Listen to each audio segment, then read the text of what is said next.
రైతు భరోసా గురించి అధికారులకు చెప్పేసిండట. రైతు భరోసా వాస్తవానికి రేవంత్ రెడ్డి ఈ నెలలో ఇవ్వాలి. 2,000 కోట్ల రూపాయలు రేవంత్ రెడ్డి అప్పు చేసిండు. ఆ అప్పు చేసినటువంటి 2,000 కోట్ల రూపాయలు రైతు భరోసా కోసం డబ్బులు విడుదల చేయాలి. కానీ రేవంత్ రెడ్డి ప్లానింగ్ తోటి ఏం చేసిండు తెలుసా? రిటైర్డ్ ఎంప్లాయీస్ ఉంటారు కదా, రిటైర్డ్ ఎంప్లాయీస్కి పెన్షన్లు పోవాలి, రిటైర్డ్ ఎంప్లాయీస్కి ప్రభుత్వం నుండి బెనిఫిట్స్ పోవాలి. ఇప్పటిదాకా వాళ్ళకి బెనిఫిట్స్ పోలే.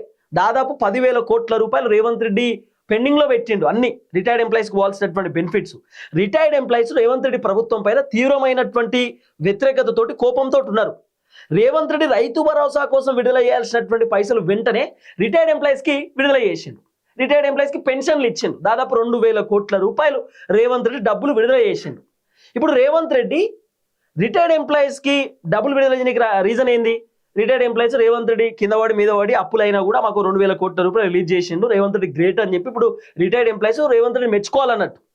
అందుకే ఒక వ్యతిరేకత ఒడగొట్టుకోవడానికి ఒక ప్రయత్నం చేసిండు ఫస్ట్. ఇప్పుడు రెండో వ్యతిరేకత రైతులకు సంబంధించిన వ్యతిరేకత తెలంగాణలో ఎక్కున్నది. సో రేవంత్ రెడ్డి ఇప్పుడు దాదాపు ఒక 3,000 కోట్ల రూపాయలు డబ్బులు సేకరిస్తున్నాడు. అది అప్పు చేస్తాడా లేకపోతే గవర్నమెంట్కి సంబంధించిన పైసలా ఏందనేది సెకండరీ.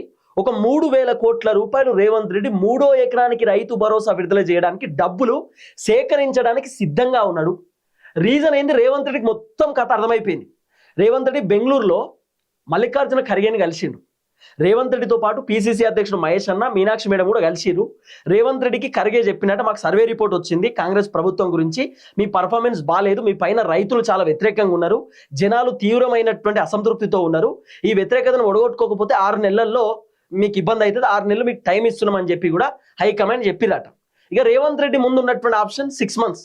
ఈ 6 మంత్స్లో మొత్తం వ్యతిరేకత ఒడగొట్టుకోవాలి కాబట్టి రేవంత్ రెడ్డి ఫస్ట్ తెలంగాణలో రేవంత్ రెడ్డి ఎమ్మెల్యేలతో మాట్లాడినప్పుడు, కలెక్టర్లతో మాట్లాడినప్పుడు, రేవంత్ రెడ్డి కూడా సమాచారం తెలుసుకున్నప్పుడు, ఇంటెలిజెన్స్ రిపోర్ట్ రేవంత్ రెడ్డికి వచ్చినప్పుడు కూడా ఈ తెలంగాణ రాష్ట్రంలో పెద్ద ఎత్తున వ్యతిరేకత ఏముందంటే రైతుల వ్యతిరేకత.